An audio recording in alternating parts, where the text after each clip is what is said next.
Hello everyone, welcome back to my channel, your integration buddy.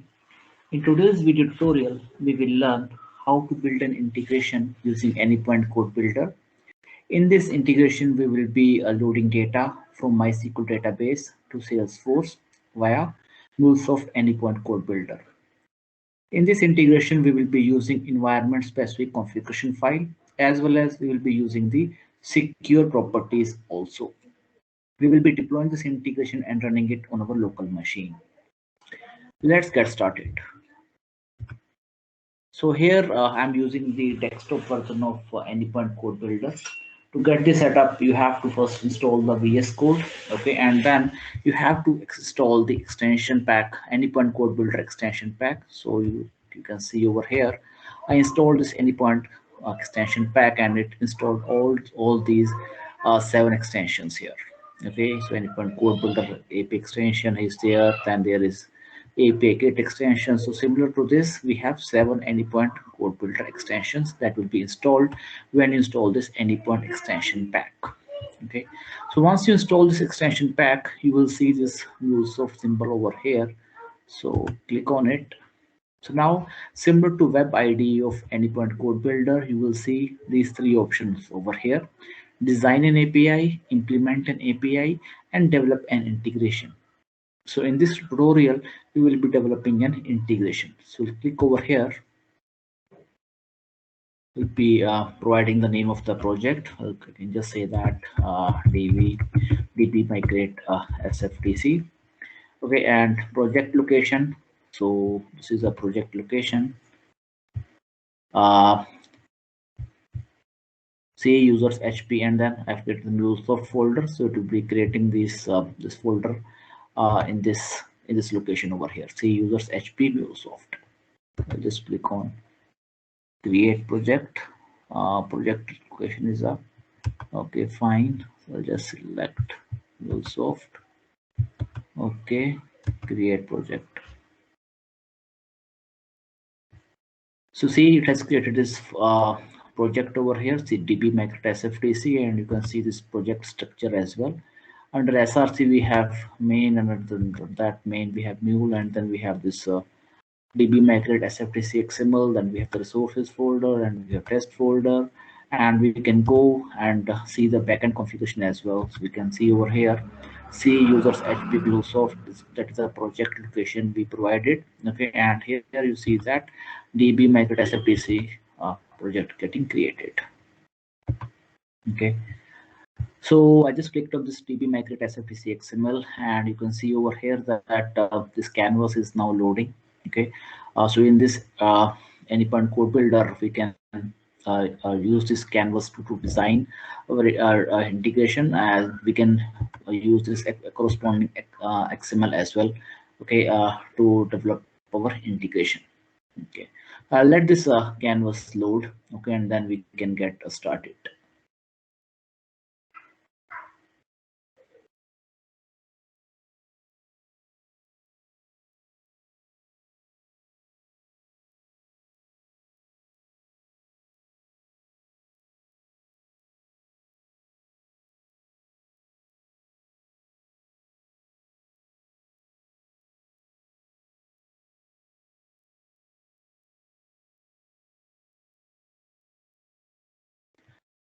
So you can see over here now the canvas is ready. Okay, so what we will do first, we will be first creating the connector configurations. Okay, that we'll be using in our in this integration project. Okay, so first we will be needing the HTTP listener configuration. So I'll be just writing HTTP, and I should see the options to select the HTTP listener configuration.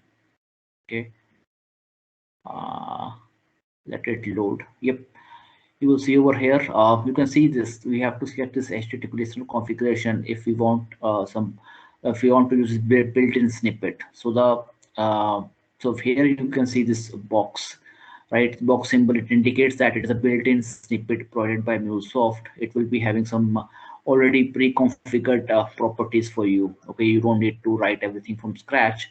I'll just select it. Yeah.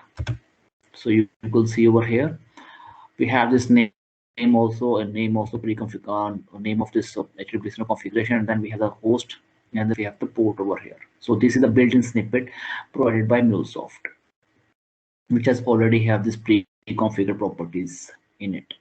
So here I'm using it, since I'm using the desktop version, I'll be using the localhost IP here, which is 127.0.0.1. Let the port remain at as 8081. Okay, we can test the connection over here also. Okay, I'll just click on this, and here I will get that the connection is valid. Okay. In the meantime, it is checking for the connection. Let us create another connection. So here we have our database as well as Salesforce. So let us create now the database connection. So I'll just write here database, and you can see over here the built-in snippet for MySQL configuration has come up. I'll just click here. Okay. So now again you see that we need to provide the host, port, user, and the password. Okay, so I think this invalid connection is, yeah, I'll just test this connectivity of the listener again. Okay, so so basically we need to provide all this host name, port name, and username and password for connecting to the database. So what we will use as a best practice, we will be creating this username, password, and the in a configuration file. Okay, so I'll just write the configuration properties. Okay, I'll just provide the file name as config.yaml. Okay, and this listener should able to test. I'm not sure why it is giving me that error. Let me just try to test it again. Okay, so we'll find this file now and put this database connection properties in this file. Okay, so we'll be creating this file under the resources folder. I'll just go here and click on the new file. I'll just type the file name here as config. Yeah. See, now we have got the connection is valid for the HTTP listener. Okay, I'll just cross it. So I'll be using this database properties.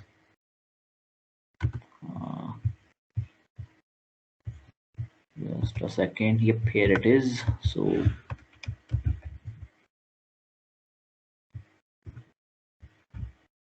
okay, since we should not be using this password over in this configuration file, I'll be creating a secure property file and putting the password over there. Okay, and since we need to use the environment specific configuration files, okay, so I'll be using that env placeholder as well. So I'll be getting the secure properties. I'll be using this built-in snippet, second one. Okay, and yep, here it is. Okay,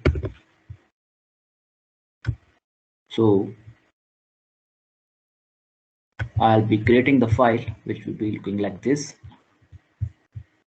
env.secure.yaml. So I'll just create a file. We'll say the development environment dot secure dot yaml. Okay, here I'll be putting that password.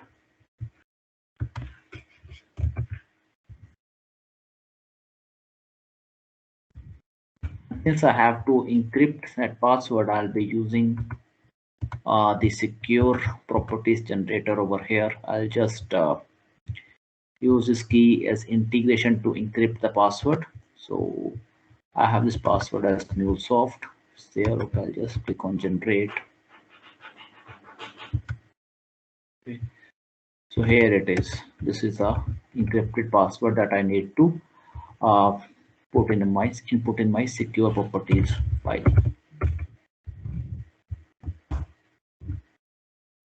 Okay. So I'll just be using this format to put this password over here. Okay, so I'll just go over here and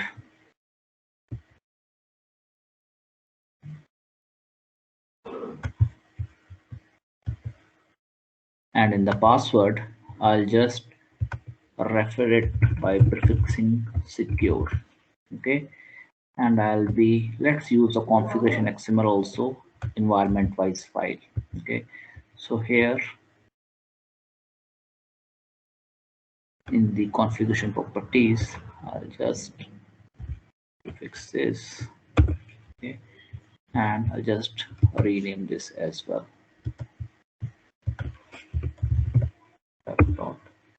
Config.yaml. Okay, so now our database configuration is done.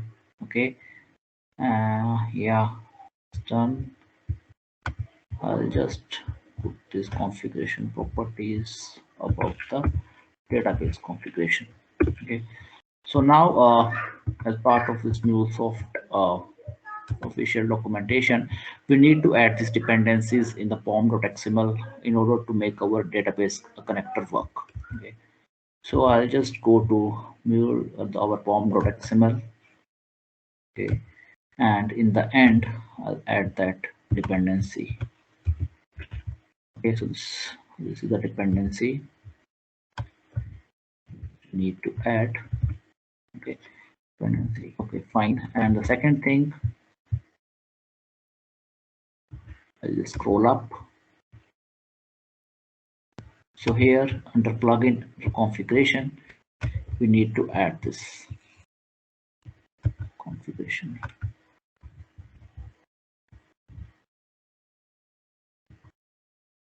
I'll just format this document now.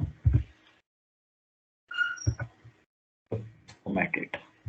Okay, so we should be good to use our MySQL database as well. Now, since we need to connect to Salesforce, we need to create a Salesforce connection as well. So I'll just write Salesforce and we'll use this built-in snippet, which is having this box symbol, Salesforce SFTC config. Okay, so it's adding the dependencies. So here again, I'll be making use of this username, password, and the security token. Okay, I'll just go to my configuration YAML and I put this username, password, and the token over here. Okay, but again, as a best practice, I won't be using this password over here and putting it in the secure properties. Okay, so this is the password I need to encrypt. Okay, so I'll just be going to secure properties generator.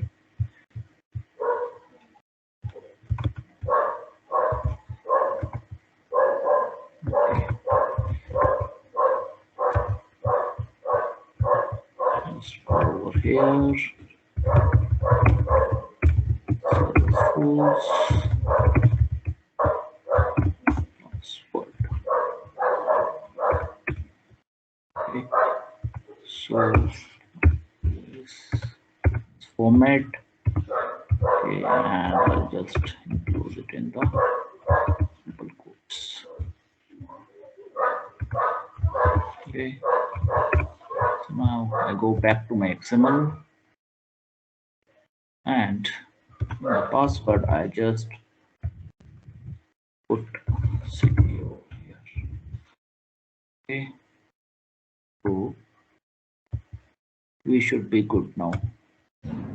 And if you hover over these values, okay, you should be able to see the actual value also. Okay, but since we are using that placeholder env, okay, due to which it is unable to determine this value, because we will be passing that env variable on the value of that environment when we run our application. Okay, so yeah, so I think we are done with our connections. We have the listener, we have the database, and we have the Salesforce. Okay, so now let's start creating the flows. Now I'll just click create here, flow. The flow name we can just provide db migrate sftc.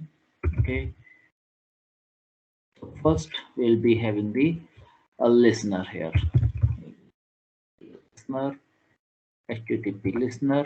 Okay, I'll just provide the path saying that db sftc. Connection reference, we need to just copy this name over here and paste it here. Okay, see, document is listener and document ID is auto generated. Okay, so once we trigger the flow, we need to connect to database and get the records from there. So next step is to get the records from the database. I'll just write database and db query.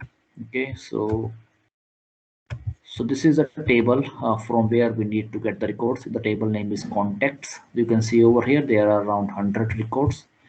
I'll just in this query select count one from contacts. Is 100 records are there.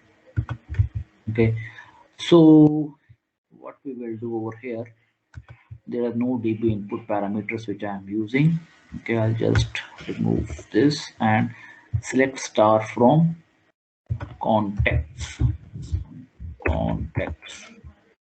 I just remove the rest of the things over here which are not needed. Okay, so and I need to provide the connection reference also. So connection reference is this MySQL underscore database underscore config. Yes, so there you go. Now once we get the records, we need to transform it so that those can be then loaded to the Salesforce. So we'll be using the transform. Transform here, transform with output JSON, the built-in snippet. Okay, so we will be using here this one. Just writing a simple transformation script here. Using mapper. Text. So those are the 4 fields which we are interested over here. There's the first name,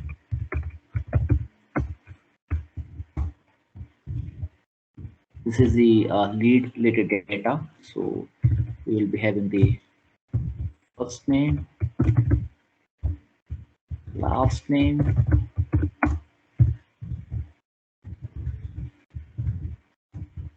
company,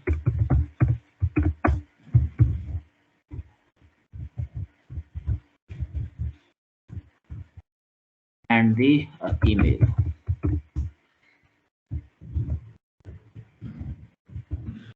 Okay, so you can see all these values over here: first name, last name, email, and company. And I'll be enclosing it in the square brackets, okay, so that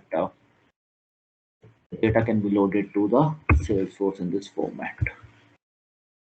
So here you just type 4 and you will be seeing this for each. Okay, and we can use control space to see the rest of the options, like we can specify the batch size. I'll be specifying the batch size as 1, and you can see use other option like counter variable name if you want to use the counter variable. Okay, we can just use cvar.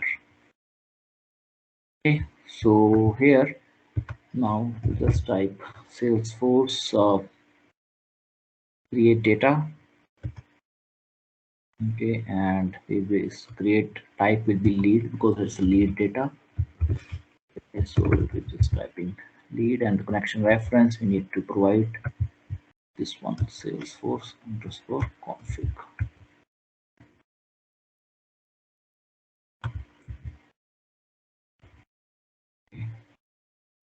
Yeah, I think we should be good, and at the end we can just set the payload. Let's say that the data loaded to Salesforce.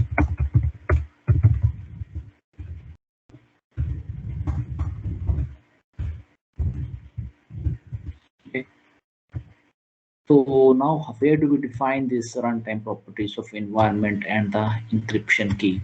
Okay, if I go here to view command palette, okay, here we will be opening this open ACB settings. Let's go over here. Okay, so here in the mule runtime default arguments, we need to pass both of these values like this. Okay, so here I am passing the encryption key is integration and the environment as dev. Okay, So yep, I think we should be good to run this integration first, and then let me just show you the current lead records in the in my Salesforce account. Okay, so there are 122 leads already present. So what I will do, I'll just remove some of these and then I run my integration, and the records which I deleted, those should be loaded back. Okay, so I'll just be removing this Dana Sinder. Maybe I can just remove her. Okay, let's remove her. Okay, and I'll just remove Daryl also. So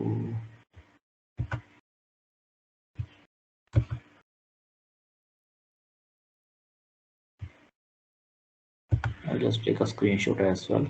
Okay.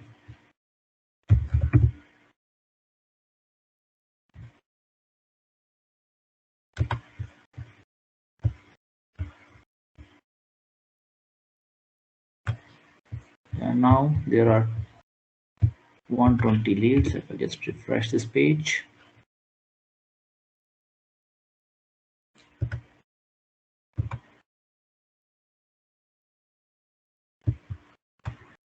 just scroll down.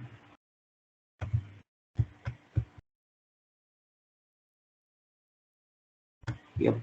So those two records are not here. Okay, Dana and the Daryl. Okay, so we will run it in the debug mode. So just go to run and click on start debugging.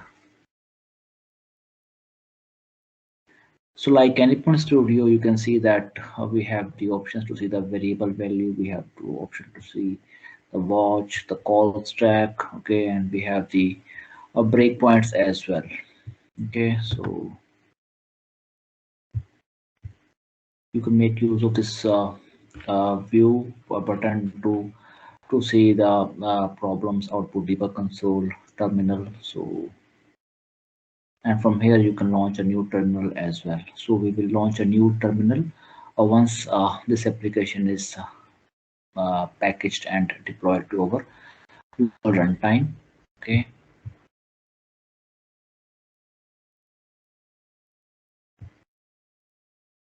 Yep. So it's getting now packaged.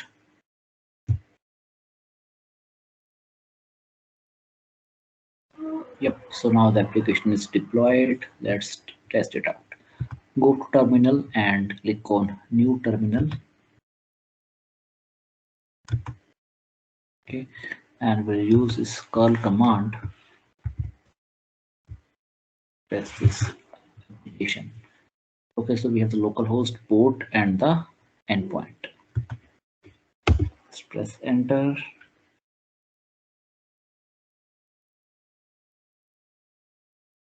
Yeah, just wait for the output. So yep, it's giving me the payload, the data loaded to Salesforce. Now just go to Salesforce and search for the lead option, lead to view the lead data. Okay.